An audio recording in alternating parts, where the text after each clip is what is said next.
Okay, now let's take you to Mayville in Durban, where the uMsinsi movement is invading a provincial cabinet meeting today. Those are live visuals we're bringing it to you now. They want to know about the KwaZulu-Natal flood victim budget, because nothing much seems to be happening on the ground. So senior reporter Dasen Thathiah joining us now live to give us the latest. Dasen, as we come to you, we see like there is an impromptu meeting of sorts involving some officials, and I don't know if there's representatives of the protesters there as well. Braden, in fact, what you're seeing right now is that engagement that the uMsinsi movement wanted. Behind me are the protesters, and I'll show you that in a second. But these are the MECs that they were looking for. Jomo Sophia on your left and Nomusa Dube on your right. I just want to see if I can squeeze in this mic to hear what's going on there. This is one of the leaders of the uMsinsi movement, Sbu Kumalo, that's speaking at the moment.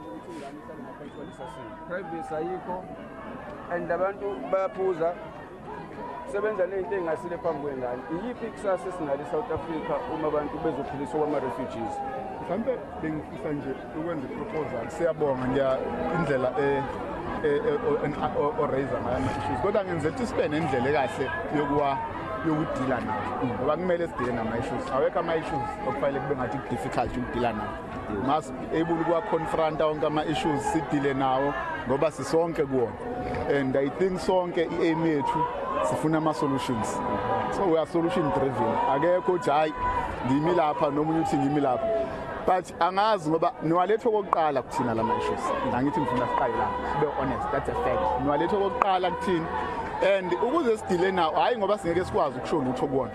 We've got quite a lot esizolution kuningi, kodwa I'm not sure whether kufanele sikuxoxe sinje kanje then we are addressing them. Noma we can sit down, siwatheblishe kahle, siresponde kuona, uma kufanele kubuye ku-addresswa abantu ba-addresswa abantu.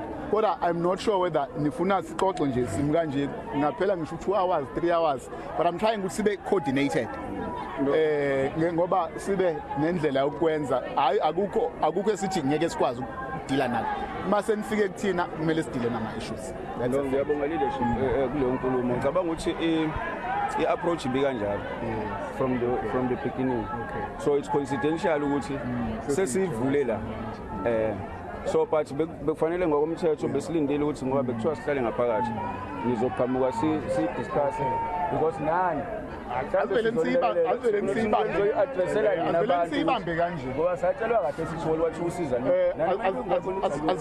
asiveleni siyibambe ngokuthi i-delegation yenu nibangakho i-delegation. Braden, I'll be guided by you, but I'll take you back in there just now. But I just want to kind of recap what these discussions are about here. So you'll remember that the uMsinsi movement wanted this meeting, and now they seem to be at a point where they are discussing formalizing that kind of engagement rather than doing it in this way. And I just want to also take this opportunity to show you the number of protesters that have gathered behind. We will go back to that and try to get an update and get those answers from those MECs as well while they work out the finer details of how they're going to have that arrangement.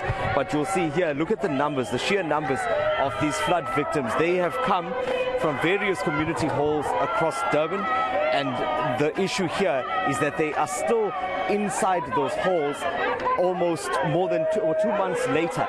So they've come here in a number of taxis. It was very organized.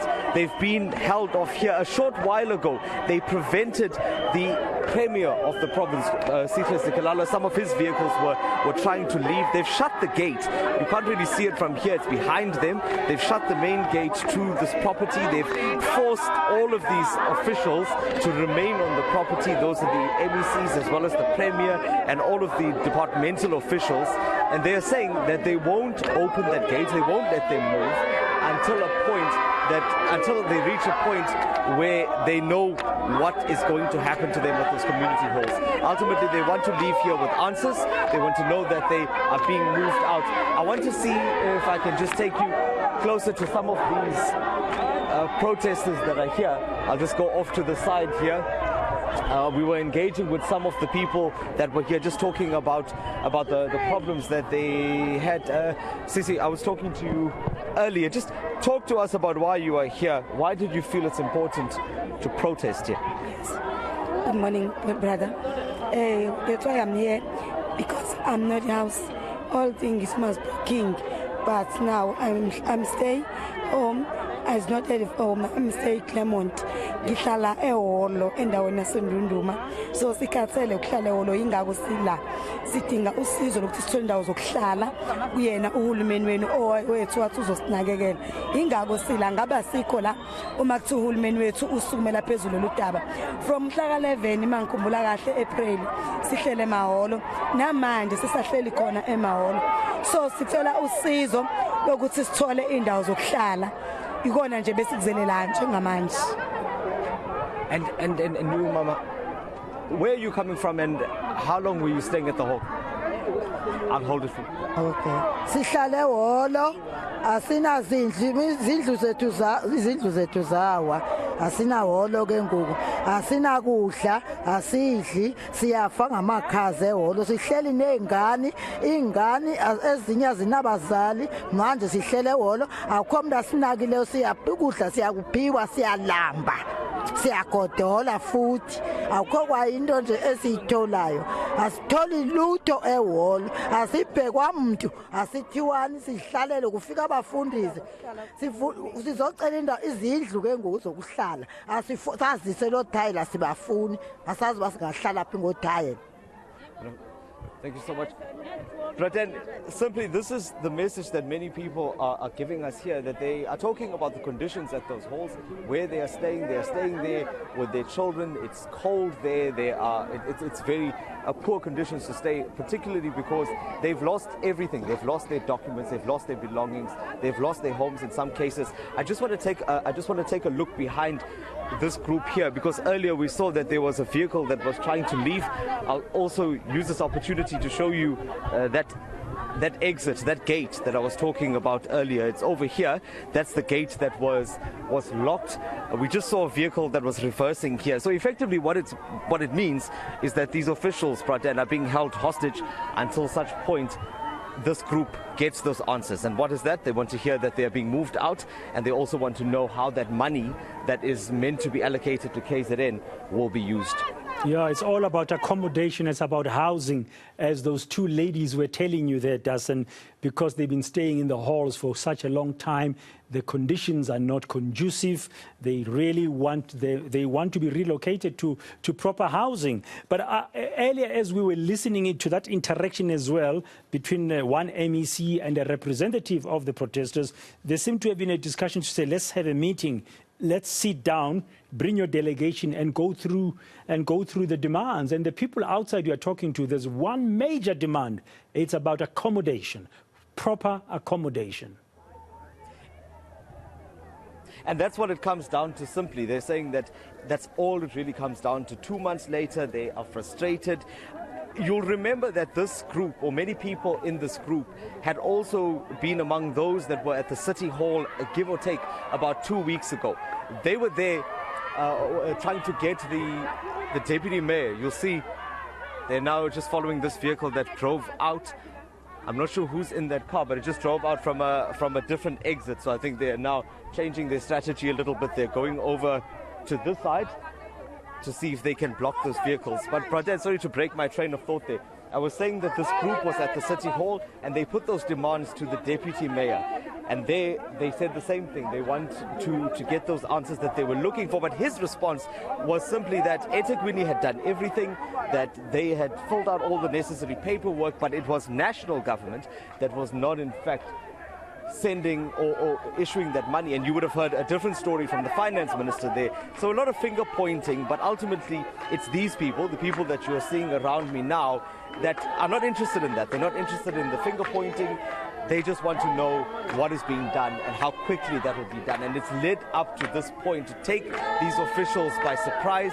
You know, one of the protectors remarked to me, and I think it was very telling. He said to me that, wow, we actually need intelligence like the media, because we had no idea that these people were coming here. And I think that is, as much as it is a joke, I think it's very telling, because it shows that I think some of these officials are not in tune with what's happening on the ground and the type of sentiment that is building, while people continue to get frustrated by the circumstances that they live under.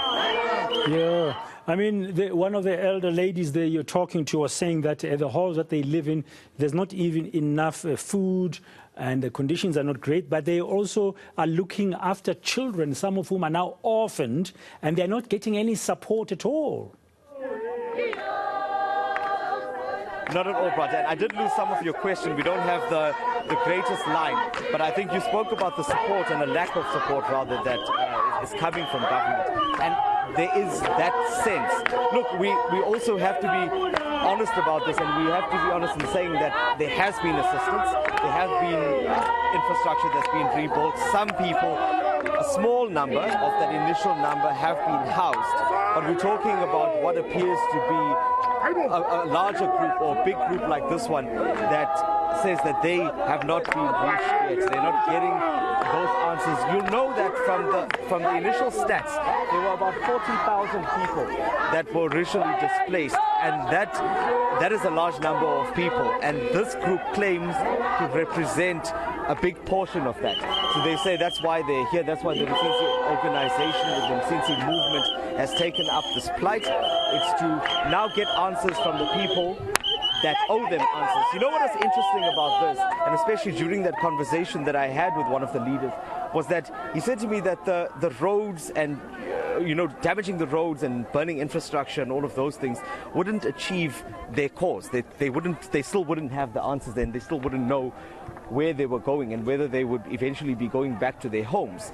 So this for them is the solution. This is how they've chosen to approach it, because one way or another, they will know where they stand by the end of today, whether that means that a meeting will be held, whether what you heard earlier will actually transpire, where there'll be all of these demands will be tabled and put on the table. So we'll know by the end of today. Brother, and you'll guide me. I just hope that I have an opportunity maybe just to speak to one more person. Yeah, Sissy, no, but Dasen, yeah. Where are you staying? Tell me, what did Dasen? it take, or why did you get to this point where you've come to this cabinet meeting? Have you tried everything else? Yeah, size sithatha lesinqumo sokuthi sibike la namhlanje sisizwe uMsinsi, because sihlela amaholo since kuqale iflood yaqala. Ukhansela wasifaka emahall, sawathola ama donation, wasifakela abantu abasibabiza ngama-volunteer. Ama-volunteer athatha yonke impahla, athatha ukudla, ashiya. Wait, were those donations stolen? Yes, athathwa ama-volunteer ayebeka ukhansela. Ukhansela esinayo thina wiward yethu ward 19, ward 19 wethu ukhansela wafika nje once, and since afika wasitshela ukuthi izindlu zizothola abantu abawelwa abanama-RDPs. Thina esiphume emjondolo asize ukuyithola izindlu because siphume emjondolo. Since then ukhansela akaze abuyele kuthina, sahlukumezwa ama-volunteer behleli nawo. Sithe emva kwalokho asishiya ama-volunteer, sihleli nabantu abagulayo. Ehholo esihleli kulona kusab-5, thina sihleli nabantu abangadlile kusukela kuna 3 days as from njengoba ngikhuluma manje. Nathi njengoba silana sikwazi ukudla emlonyeni wethu, siyazama zonke indawo khona abasithembisa ukusisiza bathe bazosisiza namhlanje. Okubuhlungu kakhulu sihleli nabantu abajovayo, sihleli nabantu abakhubazekile, silala phansi kusemenda. You don't have a mattress even?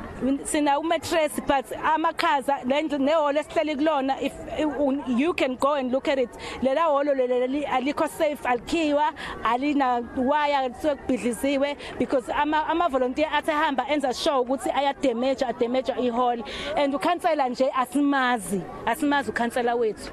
And into esicela nje kahle njengoba sisize la sithatha isinqumo sokuza la umphakathi wase sub 5 hall ukuthi sifuna ukwazi ukuthi kwenzakalani, uhulumeni ufuna ukuthi senze njani, ufuna sifele ema hall, asithenjiswa lutho, asibethelwa lutho, sibulawa indlala. Nalabantu abakhona lapha ema hall angiguli mina, but abagulayo abadlile, abajovayo bajove without. Ngifuna ukucela ukwazi ukuthi uhulumeni njengamanje sisuka la siyaphi usinikani, ngoba sithina sithenjiswa umhla ka1 ukuthi sikhikhwa out. No, thank you so much, Sissy. I think another issue there, Braden, that would have come up, and I think we've heard it during previous interviews that we've done around the floods. It's the issue of donations and items that were given to those flood victims during this time, and what's happened to it, and whether that aid is actually reaching the light people. If you listen to that interview and some of the others that we've done, it seems that that's not always the case. Yeah, Dasen, before you leave, have you got an idea yet, that group of officials who were outside, not far from where you are now, and we're talking to a representative of uMsinsi movement, if they have now gone inside for talking, have you got an idea what's going to happen? It looks like the provincial cabinet meeting is not going to happen until the concerns of the people of uMsinsi movement have been addressed. Well, it seems like there's a very impromptu item that was added to that agenda, and that's this. In fact, let me walk towards that direction now. While I talk to you, I did notice earlier that they had moved. It would appear that they have now formalized it and they've moved to a different setting, but I speak under correction. I'm just looking at the area that we were at earlier. I also noticed that the leaders that we were talking to earlier are also not here. So one would hope that they finally do have that engagement. But one way or another, Bradan, we will be looking to the provincial government to give us a response to what has happened here today. Okay. And in addition to that, we'll also be trying to get an update from that movement, the uMsinsi movement, to find out if they are happy with what comes out of those deliberations that will be taking place behind closed doors. Yes, I can confirm they have moved inside, Bradan. I've brought you back to the spot where we first found them.